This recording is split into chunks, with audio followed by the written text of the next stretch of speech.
그릿을 기르는 두 가지 양육법. 안녕하세요, 여러분. 오늘은 정말 흥미로운 이야기를 가져왔어요. 혹시 우리 아이가 포기를 너무 쉽게 한다고 느끼신 적 있나요?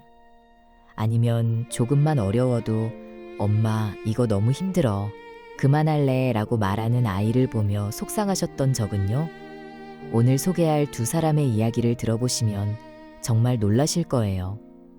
한 명은 NFL 최고의 쿼터백이 되었고 또 한 명은 뇌성마비를 딛고 세계적인 코미디언이 된 분이거든요. 그런데 더 놀라운 건 이 두 사람이 완전히 다른 방식으로 자랐다는 점이에요. 하나는 엄격한 집안에서, 또 하나는 자유로운 집안에서 말이죠. 그런데 둘 다 그릿이라는 똑같은 능력을 키웠어요. 그릿이 뭐냐고요? 바로 열정과 끈기를 뜻하는 단어예요. 한번 시작한 일을 끝까지 해내는 힘, 실패해도 다시 일어나는 힘을 말하죠. 그럼 이 신기한 이야기를 함께 들어보실까요? 그 첫 번째 이야기. 스티브 영의 철철한 아버지. 스티브 영, 그는 누구인가? 먼저 스티브 영부터 소개해 드릴게요. 이분은 정말 대단한 분이에요. NFL 샌프란시스코 49 어슐커의 전설적인 쿼터백으로 무려 2번이나 최우수 선수상을 받았거든요. 슈퍼볼에서도 6개의 터치다운을 던져서 기록을 세웠고요. 그런데 이 대단한 선수가 어렸을 때는 어땠을까요? 놀랍게도 굉장히 소심한 아이였어요. 친구 집에서 자는 것도 무서워하고 심지어 학교 가기도 싫어했다고 해요. 샵 포기하고 싶었던 대학 시절 가장 극적인 이야기가 바로 대학교 1학년 때예요. 스티브는 고등학교에서 스타 선수였는데 브리검 영흥대학교에 입학하니까 갑자기 8번째 쿼터백이 된 거예요. 8번째라는 게 뭔 뜻이냐면 앞에 7명이나 더 있다는 거죠. 코치는 스티브를 햄버거 스쿼드라는 곳에 넣었어요. 이게 뭐냐면 가장 실력이 없는 선수들이 연습 상대가 되어주는 팀이에요. 말하자면 샌드백 역할인 거죠. 스티브는 정말 힘들었어요. 가방을 싸놓고 학교를 다녔대요. 언제든 집으로 돌아갈 준비를 하면서 말이죠. 그리고 드디어 아버지께 전화를 걸었어요. 아빠, 코치들은 내 이름도 몰라요. 나는 그냥 수비수들이 연습할 때 맞아주는 샌드백이에요. 너무 힘들어요. 집에 가고 싶어요. 그런데 아버지의 대답이 정말 충격적이었어요. 그래, 포기해도 돼. 그런데 집에는 올 수 없어. 나는 포기하는 사람과 함께 살지 않을 거야. 너는 어렸을 때부터 그걸 알고 있잖니. 여러분, 어떻게 생각하세요? 너무 냉정한 아버지 같나요? 아니면 아들을 위한 마음인 걸까요? 스티브는 나중에 이렇게 말했어요. 그건 사랑에서 나온 행동이었어요. 엄격했지만 사랑이 있었죠. 왜 그렇게 말했을까요? 스티브는 아버지가 자신을 잘 알고 있다는 걸 느꼈거든요. 아버지는 스티브가 무서움 때문에 도망가려고 한다는 걸 알았고, 만약 이때 허락해주면 평생 어려운 일이 생길 때마다 도망갈 거라는 것도 알았던 거예요. 스티브는 남기로 결심했어요. 그리고 정말 미친 듯이 연습했어요. 겨울 방학 내내 매일 체육관에 가서 가상의 센터 뒤에 웅크리고 앉아서 공을 받고 삼보 뒤로 물러나서 네트에 던지기를 반복했어요. 얼마나 했냐고요? 무려 1만 개가 넘는 스파이럴 패스를 던졌대요. 팔이 아플 정도로 말이에요. 결과는 어땠을까요? 2학년 때 2번째 쿼터백이 되었고 3학년 때는 주전 쿼터백이 되었어요. 4학년 때는 전국 최우수 쿼터백상까지 받았고요. 그런데 재미있는 건 이런 일이 한 번만 있었던 게 아니라는 거예요. 중학교 때 야구를 할 때도 한 시즌 내내 안타를 한 번도 치지 못했는데 아버지가 능력이 있으니까 돌아가서 해결하라고 했어요. 그래서 추위와 비, 진눈깨비 속에서도 아버지와 함께 연습했고 결국 고등학교 때는 주장이 되어서 타율 3할 8푼 4리를 기록했거든요. 두 번째 이야기, 프란체스카의 자유로운 부모님. 완전히 다른 세상의 이야기. 자, 이제 완전히 다른 이야기를 들어보실까요? 프란체스카 마르티네스라는 영국의 코미디언 이야기예요. 이분은 스티브 영과 정반대 환경에서 자랐어요. 부모님은 예술가이자 환경운동가였고 종교도 없었고 정치적으로는 진보적이었죠. 스티브 영 집안에서는 절대 금지였던 욕설과 음주도 자유롭게 허용하는 집안이었어요. 그런데 프란체스카에게는 특별한 점이 있었어요. 2살 때 뇌성마비 진단을 받은 거예요. 의사들은 부모님께 이 아이는 절대 정상적인 생활을 할 수 없을 것이라고 말했어요. 이 부모님의 특별한 철학. 하지만 부모님의 생각은 달랐어요. 어머니 티나는 이렇게 말했어요. 아이들은 자신만의 운명을 품고 태어나요. 식물처럼 적절히 돌보면 아름답고 강하게 자라죠. 우리가 할 일은 그들을 믿고 기다리는 거예요. 아버지 알렉스도 마찬가지였어요. 작가였던 그는 강한 직업윤리를 가지고 있었지만 동시에 자유로운 교육관을 가지고 있었죠. 진정으로 하고 싶은 일을 할 때 그것은 직업이 아니라 소명이 됩니다. 프란체스카와 그녀의 형은 엄청나게 열심히 일하지만 그들이 열정적으로 좋아하는 일이기 때문에 전혀 억압적이지 않아요. 프란체스카가 16살이 되었을 때 학교 상담사들은 걱정하기 시작했어요. 프란체스카야, 연예계는 너무 위험해. 컴퓨터나 사무직 같은 더 현실적인 걸 생각해봐. 프란체스카는 사무직을 생각하면 끔찍했어요. 그래서 부모님께 상담을 받았죠. 아버지는 뭐라고 했을까요?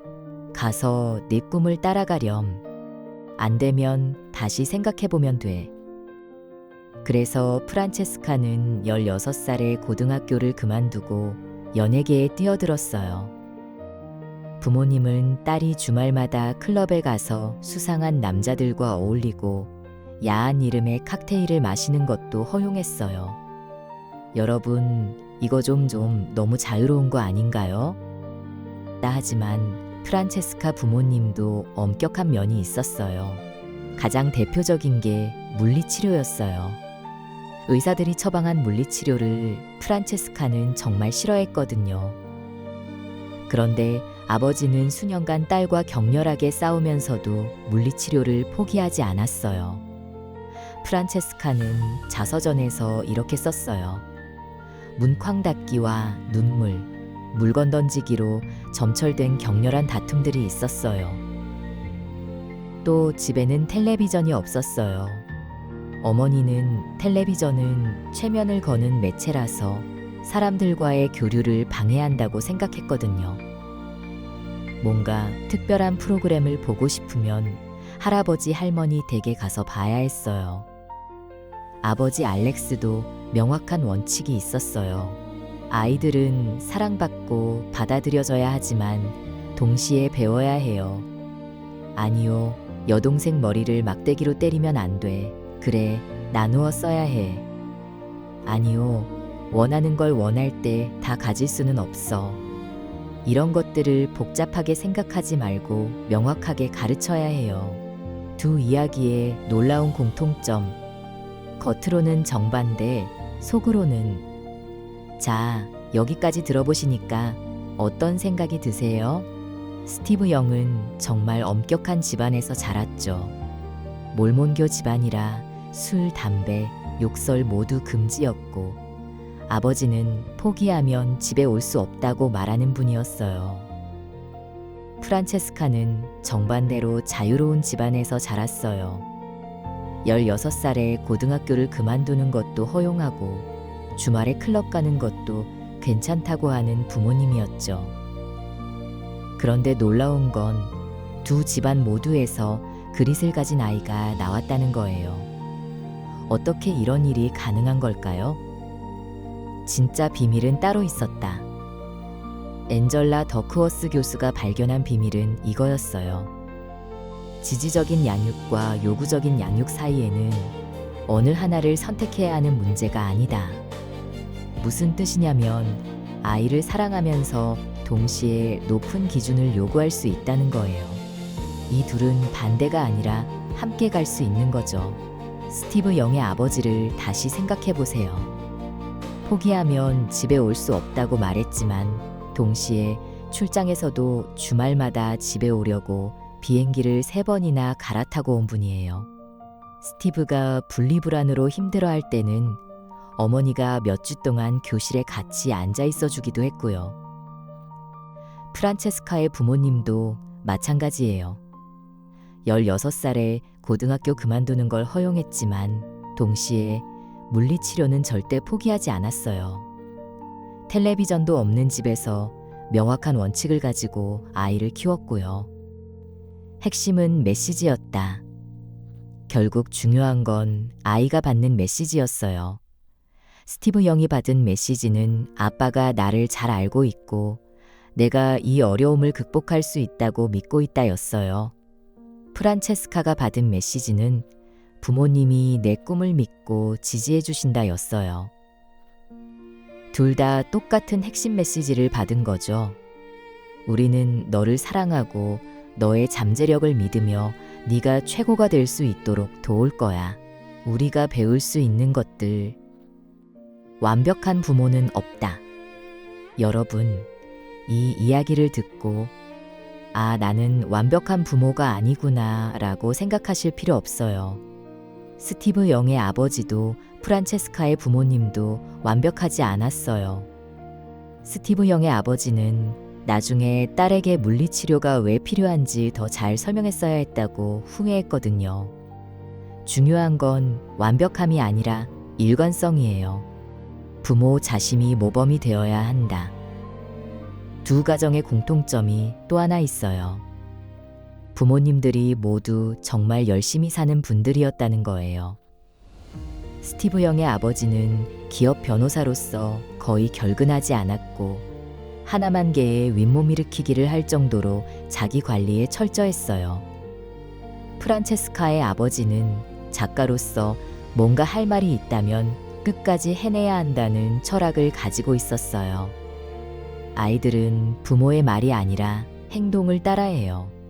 부모가 끈기 있게 살아가는 모습을 보여줄 때 아이들도 그릿을 배우는 거죠. 실패를 두려워하지 말자. 두 집안 모두 실패를 성장의 기회로 봤어요. 스티브 영이 야구에서 한 시즌 내내 안타를 치지 못했을 때 아버지는 능력이 있으니까 해결하라고 했어요. 포기하라고 하지 않았죠. 프란체스카가 연예계라는 불확실한 길을 선택할 때도 부모님은 안 되면 다시 생각해보면 된다고 했어요. 처음부터 실패를 두려워하지 않았죠. 아이의 특성을 인정하면서도 기본은 지키자. 마지막으로 두 집안 모두 아이의 개별적 특성을 인정했어요. 스티브 영의 부모님은 아들의 분리불안을 이해하고 도와줬지만 동시에 시작한 일은 끝까지 해야 한다는 원칙은 지켰어요. 프란체스카의 부모님은 딸의 장애를 인정하고 지원했지만 동시에 물리치료라는 필요한 일은 포기하지 않았어요. 즉, 아이를 있는 그대로 사랑하되 성장을 위해 필요한 도전은 계속 주는 거죠. 여러분도 할 수 있습니다. 작은 것부터 시작하세요. 오늘 이야기를 듣고 우리 아이도 그릿을 기를 수 있을까라고 생각하고 계신가요? 답은 그렇다입니다. 거창한 것부터 시작할 필요 없어요. 작은 것부터 시작하세요. 아이가 퍼즐을 하다가 어렵다고 포기하려고 할 때 조금만 더 해보자. 엄마 아빠가 도와줄게 라고 말해보세요.